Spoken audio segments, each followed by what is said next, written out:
જય શ્રી કૃષ્ણ મિત્રો, મારું ગુજરાતી કિચનમાં આપનું સ્વાગત છે।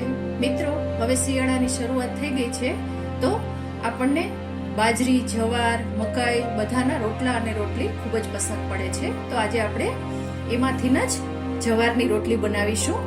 તો કેવી રીતે બને અને સરળતાથી કેવી રીતે બને એ આપણે સમજીશું। તો એના માટે મેં અત્યારે 1 કપ જવારનો લોટ લીધેલો છે। અટામણ માટે પણ સાથે થોડો જવારનો લોટ લીધેલો છે। પાણી છે 1/4 ટીસ્પૂન જેટલા અજમા છે અને ચપટી જેટલું નિમક લીધેલું છે। તો ચાલો આપણે શરૂઆત કરીશું। તો આપણે સૌપ્રથમ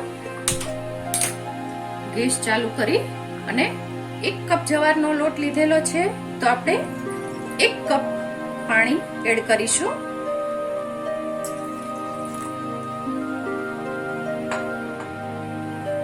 હવે એની સાથે જો ગમે તો અજમો એડ કરવાનો છે અને નિમક પણ એડ કરી દઈશું આપણે, અને પાણીને સારી રીતે ઉકાળી લેવાનું છે। ખાસ ધ્યાન રાખવાનું છે, પાણીને સારી રીતે ઉકાળીશું તો જ કણેક સરખી રીતે બંધાશે। અને અહીંયા મેં અડધો કપનું માપ લીધેલું છે, એટલે મેં 2 કપ લીધેલા છે અને લોટ પણ 1 કપ છે, એટલે 1 કપ પાણીની સામે 1 કપ લોટ જશે, એ ખાસ ધ્યાન રાખીશું। અને પાણીને આપણે સારી રીતે ઉકાળી લઈશું। જુઓ ફ્રેન્ડ્સ, પાણી સરસ રીતે ઉકળી ગયું છે, એકદમ બબલ્સ આવે છે। હવે આપણે ગેસને બંધ કરી દઈશું અને હવે એમાં આ બધો જ લોટ છે એ ધીમે ધીમે એડ કરતા જઈશું અને સાથે વેલણ પણ લઈશું, જેથી કરીને લોટ હલાવવો ખૂબ સારો પડે છે। બધો જ લોટ એડ કરી દેવાનો છે।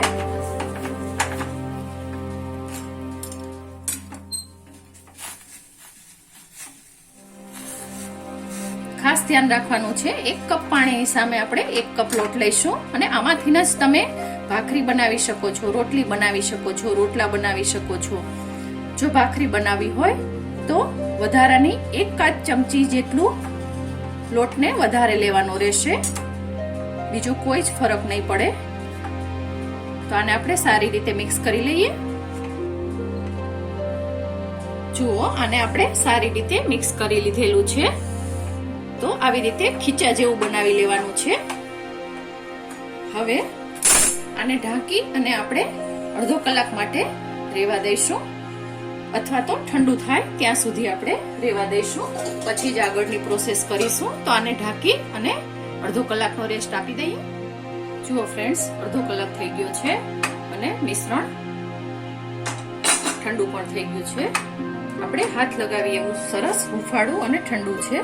તો હવે આને આપણે પહેલા તો એકદમ હાથથી મિક્સ કરી લઈશું, કશું જ નથી। જુઓ, એકદમ સરસ અને રોટલી જેવો જ કણક તૈયાર થાય છે, જે આપણે રોટલીના લોટથી કણક બનાવીએ છીએ એ જ કણક તૈયાર થાય છે। તો પહેલા આને આપણે મિક્સ કરી લઈએ। જુઓ, આને આપણે જસ્ટ ભેગું જ કરવાનું છે। હવે આમાં આપણે ગમે તો થોડું એવું ઘી અથવા તો તેલ નાખી શકીએ છીએ, તો હું આપને બતાવું છું।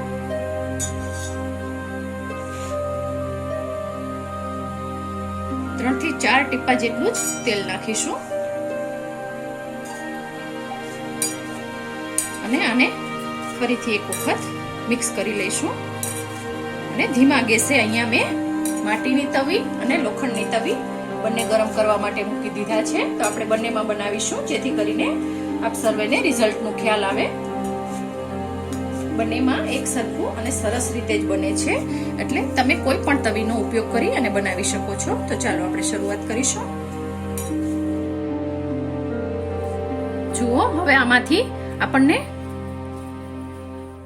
જે સાઈઝ ગમે એ સાઈઝનું લૂવું લેવાનું છે અને સરસ અટામણ લઈ અને વણી લેવાનું છે। અટામણની ખાસ જરૂર પડતી નથી અને સારી રીતે વણી શકાય છે, અને રોટલી પણ એટલી સોફ્ટ થાય છે કે જેને દાંતનો પ્રોબ્લેમ હોય એ લોકો પણ આરામથી રોટલીને ખાઈ શકે છે। જુઓ, આરામથી વણી શકાય છે।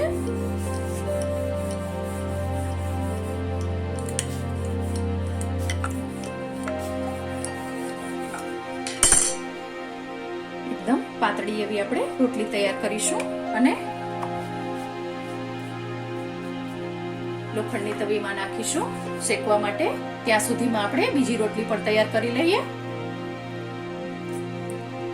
જુઓ, એ દરમિયાન બીજી રોટલી પણ આપણે એટલી જ પાતળી વણી અને તૈયાર કરેલી છે. તો એને આપણે માટીની તવીમાં શેકવા માટે મૂકીશું અને બંનેનો તાપ છે એ મીડિયમ રાખીશું. એ વાતનું ખાસ ધ્યાન રાખીશું. જુઓ, હવે આને આપણે પલટાવી લઈશું. આને પણ આપણે પલટાવી લઈશું અને ધીમા તાપે સારી રીતે શેકીશું. જુઓ, એની જાતે જાતે જ એકદમ સોફ્ટ થશે અને સારી રીતે ફૂલતી પણ જશે. આપ જોઈ શકો છો, ખૂબ સારી રીતે ફૂલે પણ છે. તો આપણે આને આવી રીતે દબાવતા જઈશું અને શેકતા જઈશું.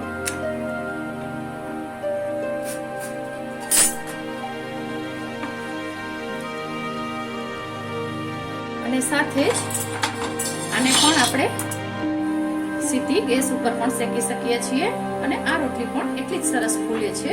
ફુલકા રોટલીની જેમ જ થાય છે.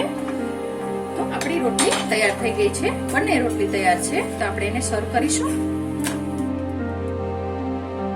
ફ્રેન્ડ્સ, તૈયાર છે તો આપણી આ સરસ મજાની જવારની રોટલી અને એકદમ સરસ કૂણી પણ થાય છે. સાથે મેં વટાણા, ફ્લાવર અને મુઠિયાનું શાક બનાવ્યું છે, દહીં છે, રાયતા મરચાં અને અત્યારે સરસ મજાની સીઝન છે તો હળદર પણ સર્વ કરી છે. અને રોટલીનું રિઝલ્ટ આપને બતાવું. એકદમ સરસ મજાની કૂણી રોટલી તૈયાર થાય છે અને એકદમ પોચી રોટલી તૈયાર થાય છે. તો આટલી સરસ રોટલી આપના ઘરે પણ આપ બનાવો. ફ્રેન્ડ્સ, તમને મારો વિડીયો પસંદ પડ્યો હોય તો લાઈક કરો, શેર કરો અને સબસ્ક્રાઇબ કરો. આભાર મિત્રો.